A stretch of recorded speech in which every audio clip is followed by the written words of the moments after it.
Hello दोस्तों, मैं विकेश कुमार अपने यूट्यूब चैनल पे आप सभी का स्वागत करते हैं। आइए आज हम विश्व के कुछ प्रमुख ज्वालामुखियों के बारे में आपसे बात करेंगे। पिछले वीडियो में मैंने मुख्य अंतरीपों के बारे में आपसे चर्चा किया था। तो आइए देर न करते हुए चलते हैं उत्तरी अमेरिका में। कहाँ चलते हैं? उत्तरी अमेरिका में। उत्तरी अमेरिका आप देख रहे हैं। उत्तरी अमेरिका का यूएसए राज्य का अलास्का राज्य में कटमई एक ज्वालामुखी पर्वत है जिसकी ऊंचाई 2047 मीटर है। कितना है? 2047 मीटर। अब आइए उसके नीचे Mount Saint Helen. Mount Saint Helen में 1980 में उद्गार हुआ था, जिससे भारी मात्रा में यहाँ लावा निकला और कई लोगों का इसमें जान चला गया। इसके जो ढलान है, कह सकते हैं पश्चिमी ढलान, यहाँ पे रेड इंडियन जनजाति निवास करती है। रेड इंडियन जो जनजाति है अमेरिका की मुख्य जनजाति है। अब आइए बात करते हैं माउंट रेनियर की। माउंट रेनियर अमेरिका के कास्केड रेंज रॉकी पर्वतमाला के पश्चिम साइड में है, वेस्ट साइड में है। माउंट रेनियर एक सक्रिय ज्वालामुखी है जिसकी ऊंचाई 4392 मीटर है। कितना है? 4392 मीटर। आप देख रहे हैं माउंट रेनियर, मैंने टिक किया। माउंट हेलेन उसके ऊपर है। अब आइए माउंट हुड की बात करते हैं। माउंट हुड ये कैलिफोर्निया राज्य में है। माउंट रेनियर, माउंट हुड दोनों कैलिफोर्निया राज्य में है। माउंट रेनियर सक्रिय ज्वालामुखी है। माउंट हुड जो है ये भी कास्केड रेंज में है जिसकी ऊंचाई 3429 मीटर है। अब आइए उसके नीचे देखिए पोपोकैट पिट्टल ये मैक्सिको में स्थित है जिसकी ऊंचाई 5452 मीटर है। अब बस इतना याद रखिएगा कि ज्वालामुखी की स्थिति क्या है, मतलब किस स्थान पे अवस्थिति क्या है, सॉरी दोस्तों, अवस्थिति क्या है और एक कैसी ज्वालामुखी है। अगर ऊंचाई को याद कर सकते हैं तो ऊंचाई भी याद कर लीजिएगा, कोई दिक्कत नहीं है, क्योंकि ऊंचाई याद रहेगा तो और अच्छा है। क्योंकि कभी कभी क्वेश्चन डिफ़िकल्ट बनाने के आयोग कभी कभी बना देता है। अब ज्वालामुखी दे देगा एक साइड में उसको ऊंचाइयाँ दे देगा, कहेगा मिलान कीजिए, दिक्कत हो जाएगा। अगर आपको दो याद रहेगा तब भी आप मिलान कर लेंगे, अगर एक भी याद नहीं है तब तो मुश्किल हो जाएगा। तो अगर याद कर सकते हैं तो एक बार दो बार वीडियो को देखिए। हमें नहीं लगता कि ये ज़्यादा कठिन है, याद हो जाएगा। उसके नीचे देखिए इराज, ये भी ज्वालामुखी पर्वत है जो कोस्टारिका में है। कहाँ पे? कोस्टारिका में। इसकी ऊंचाई 3432 मीटर है। अब देख रहे हैं कैरिबियन द्वीप समूह में एक ज्वालामुखी है माउंट पीस। ये वेस्ट इंडीज देश में आता है। माउंट पीस एक सक्रिय ज्वालामुखी है। कैसा ज्वालामुखी? सक्रिय ज्वालामुखी। ये थे कुछ उत्तरी अमेरिका के महत्वपूर्ण ज्वालामुखी पर्वत। आइए अब चलते हैं साउथ अमेरिका में, दक्षिणी अमेरिका में, जहाँ पे 4 इम्पोर्टेंट ज्वालामुखी पर्वत स्थित हैं जो कि इंडीज पर्वतमाला में ये पाए जाते हैं। तो चारों के चारों जो क्रम वाइज लिखे हैं हम, आप देख रहे हैं सबसे ऊपर में कोटापैक्सी है, मैं टिक कर रहा हूँ। उसके नीचे चिम्बराजो है, उसके नीचे एकांगुआ है और उसके नीचे ओचेस डेल सलाडो। कोटापैक्सी ये विश्व का सबसे ऊंचा सक्रिय ज्वालामुखी पर्वत है जिसकी ऊंचाई 5896 मीटर है। कितना है? 5896 मीटर। चिम्बराजो जो है यह एक प्रसुप्त ज्वालामुखी है। कैसा ज्वालामुखी? प्रसुप्त। इसकी ऊंचाई 6310 मीटर है। एकांगुआ ये विश्व का सबसे ऊंचा ज्वालामुखी पर्वत है ये जो है सुप्त ज्वालामुखी है। कैसा ज्वालामुखी? मृत या सुप्त ज्वालामुखी, या सो गया है बेचारा, ऐसे भी कह सकते हैं कि सो गया है, उठेगा नहीं। तो आप जान रहे हैं चिम्बराजो और एकांगुआ दोनों सुप्त ज्वालामुखी है। चिम्बराजो के बारे में मैंने बताया अभी, प्रसुप्त है, प्रसुप्त नहीं है। एकांगुआ, चिम्बराजो दोनों मृत ज्वालामुखी हैं। इनका उद्गार बहुत पहले हुआ था, अब उद्गार नहीं हुआ है या होने वाला भी नहीं है। ओजेस डेल सलाडो, आप देख रहे हैं ओजेस डेल सलाडो, ओजेस डेल सलाडो जिसकी ऊंचाई 6908 मीटर है। यह एक प्रसुप्त ज्वालामुखी है। कैसा? प्रसुप्त। इसका उद्गार हो सकता है, इसकी गारंटी कोई नहीं ले सकता। ये कब फट पड़े, उद्गार हो जाए। तो ये चार मुख्य ज्वालामुखी, अगर क्रम वायु पूछ ले उत्तर से दक्षिण या दक्षिण से उत्तर, उत्तर से दक्षिण पूछेगा तो सबसे पहले कोटापेक्सी, इसके बाद चिम्बराजो, एकांगुआ, ओजेस डेल सलाडो। या दक्षिण से उत्तर पूछ ले तो ओजेस डेल सलाडो, एकांगुआ, चिम्बराजो और कोटापेक्सी। कोटापेक्सी इक्वेडोर राज्य में है, आप इतना ध्यान दीजिएगा। इक्वेडोर, सॉरी दोस्तों, देश में है, राज्य में नहीं, इक्वेडोर देश में है। चिम्बराजो भी इक्वेडोर और पेरू के बॉर्डर पे है। एकांगुआ अर्जेंटीना और चिली के बॉर्डर पे है। और ओजेस डेल सलाडो भी चिली और अर्जेंटीना के बॉर्डर पे है।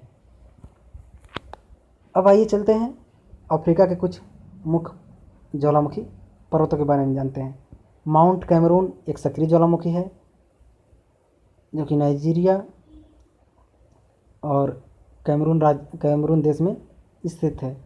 इसके पूर्व में देखिए किलिमंजारो 5896 मीटर, यह एक मृत ज्वालामुखी है। कैसा ज्वालामुखी? मृत ज्वालामुखी किलिमंजारो। किलिमंजारो आप जानते हैं केन्या में है। अब आइए बात करते हैं आपसे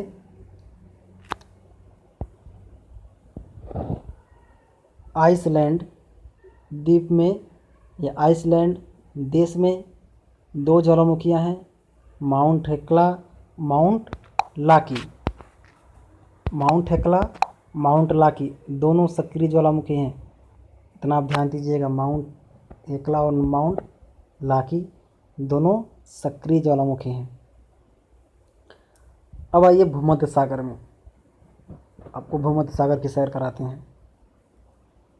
यहाँ जाएंगे तो आप तीन मुख्य रूप से ज्वालामुखी चोटियों को देखेंगे। कौन कौन? एस्ट्राम्बोली, विसुवियस और एटना। इटली का एटना आप सुने होंगे। इटली जो है एक प्रायद्वीपीय देश है जो भूमध्य सागर के तीनों तरफ से घिरा हुआ है। इसके सिसिली प्रायद्वीप में एटना स्थित है, लिपारी द्वीप में स्ट्राम्बोली और विसुवियस इसके पूर्व साइड में है।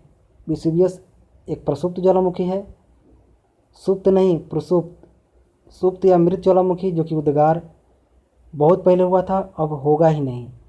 प्रसुप्त का मतलब ये होता है पिछले इतिहास में इसका उद्गार हुआ है और आने वाले समय में हो सकता है। मैंने बताया था ओजेस डेल सलाडो के बारे में, जब चर्चा हुआ था तब भी बताया था कि मृत ज्वालामुखी और सुसुप्त ज्वालामुखी में अंतर है। मृत ज्वालामुखी जो कि बहुत पहले उद्गार हुआ था और उसकी कोई संभावना है ही नहीं। प्रसुप्त ज्वालामुखी का उद्गार पहले हुआ था, संभावनाएं हैं। सक्रिय मतलब लगातार इसमें उद्गार होता रहता है। एटना और स्ट्राम्बोली दोनों सक्रिय ज्वालामुखी है। स्ट्राम्बोली को भूमध्य सागर का प्रकाश स्तंभ भी कहते हैं क्योंकि यहाँ पे ज्वालामुखी डेली निकलता रहता है, उद्गार होता रहता है, इसीलिए यहाँ पे रोशनी कह सकते हैं उजाला रहता है भूमध्य सागर में, इसीलिए इसको प्रकाश स्तंभ बोला जाता है। आप देख रहे हैं देवामंद या देवमंद, ये ईरान में स्थित है जो कि सुप्त ज्वालामुखी है। इसकी ऊंचाई यहाँ पे देखिए, इसकी ऊंचाई 5601 मीटर है। अब आइए भारत के दो मुख्य ज्वालामुखियों की बात हम करेंगे। जैसा कि जानते हैं बैरन एक सक्रिय ज्वालामुखी है अनारकोडम एक प्रसुप्त ज्वालामुखी है। बैरम उद्गार पिछले कुछ वर्षों में यहाँ पे हुआ है और आगे भी होता रहेगा। सक्रिय ज्वालामुखी है। अनारकोडम प्रसुप्त ज्वालामुखी है। अब आइए हम बात करते हैं आपसे, यहाँ पे देख रहे हैं नारकोडम है, उसके नीचे बैरम। अब बैरन भी बोलते हैं इसको, मैंने बैरम पढ़ रहा है, बैरन इसको बोलते हैं। छोटा सा द्वीप है जो कि अंडमान निकोबार द्वीप समूह का एक भाग है। क्राकाटोआ, ये आप देख रहे हैं इंडोनेशिया का सुमात्रा प्रायद्वीप में स्थित है। ये विश्व का कह सकते हैं सबसे विनाशकारी ज्वालामुखी है, जो 2004 में यहाँ बहुत बड़ा उद्गार हुआ था, बहुत विस्फोटक। इसकी आवाज़ें इतनी तेज़ थी, 300 किलोमीटर तक आसपास के नगरों के शीशा चटक गए थे। इसी के कारण यहाँ पे सुमात्रा जो हिंद महासागर में 36.5 मीटर लहरें उठे थे। ये विश्व का रिकॉर्ड रहा कि इतनी तेज़ी से लहरें या इतनी कह सकते हैं ऊंचाई आज तक। जापान में जानते हैं, जापान को भूकंप वाला देश कहते हैं, लेकिन वहाँ भी ऐसा नहीं हुआ था। सुनामी जापान में आप जानते होंगे कि सुनामी वाला भी देश है, भूकंप वाला भी देश है। यहाँ पे लगातार सुनामी, ज्वालामुखी ये सब आते रहते हैं, आम बात है। लेकिन क्राकाटोआ में 2004 में जो विस्फोट हुआ, ये विश्व को एक तरीके से दहला दिया। इसके कारण अब जानते हैं भारत के उत्तरी तट को काफ़ी नुकसान उठाना पड़ा, बहुत से लोग मारे गए थे और बहुत ऊंची सुनामी आई थी। आइए बात करते हैं जावा द्वीप में स्थित सुमेरु ज्वालामुखी की। सुमेरु ज्वालामुखी एक पर्वत है। क्राकाटोआ जो है एक सक्रिय ज्वालामुखी है। सुमेरु उसके उत्तर पूर्व में स्थित है। सॉरी दोस्तों, दक्षिण पूर्व में। मैं दिशा में अक्सर गलती कर जाता हूँ बोलने में, लेकिन सुधार कर देता हूँ बाद में।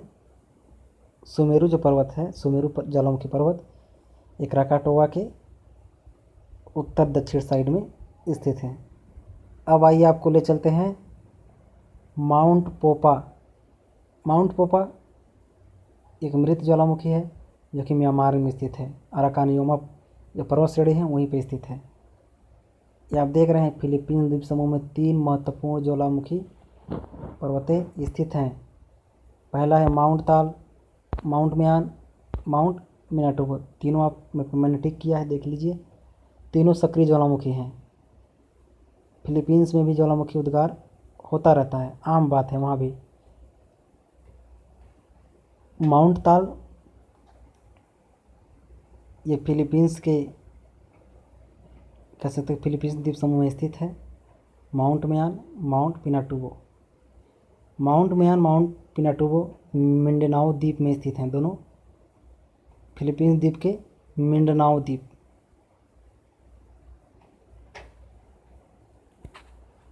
आप देख रहे हैं ऊपर में फिजियामा जापान का एक पर्वत, ज्वालामुखी पर्वत है जिसकी ऊंचाई 3776 मीटर है।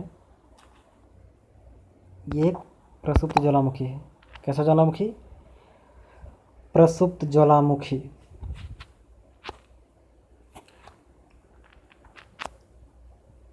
अब आइए संयुक्त राज्य अमेरिका के पश्चिम में चलते हैं। मैंने इसको छोड़ दिया था। यहाँ पे जो 50वां राज्य है यूएसए का, हवाई द्वीप समूह। हवाई द्वीप समूह में लगातार कह सकते हैं ज्वालामुखी उद्गार होता रहता है। यहाँ पे जितने भी ज्वालामुखी हैं सक्रिय ज्वालामुखी ज़्यादातर हैं। और यहाँ पे मोनालोवा ज्वालामुखी है। मोनालोवा का जो लावा निकला हुआ है उसके उत्तरी क्षेत्र में उपजाऊ मिट्टियों का विस्तार हुआ है, जिसके कारण वहाँ पे गन्ना का एक अच्छे तरीके से खेती किया जाता है। और हवाई द्वीप प्रमुख गन्ना उत्पादक अमेरिका का माना जाता है। तो दोस्तों, आज मैंने आपसे विश्व के कुछ प्रमुख ज्वालामुखियों के बारे में बात किया। आशा करते हैं इसमें कुछ त्रुटियां होंगी, तो आप मेरा भूल मानते हुए उसे आप उसको अच्छा कर लेंगे, उसमें सुधार कर लेंगे। आशा करते हैं वीडियो समझ में आया होगा। अगर वीडियो समझ में आया तो लाइक कीजिए। मिलते हैं अगले वीडियो में। तब तक के लिए हमें इजाज़त दीजिए। नमस्कार, धन्यवाद।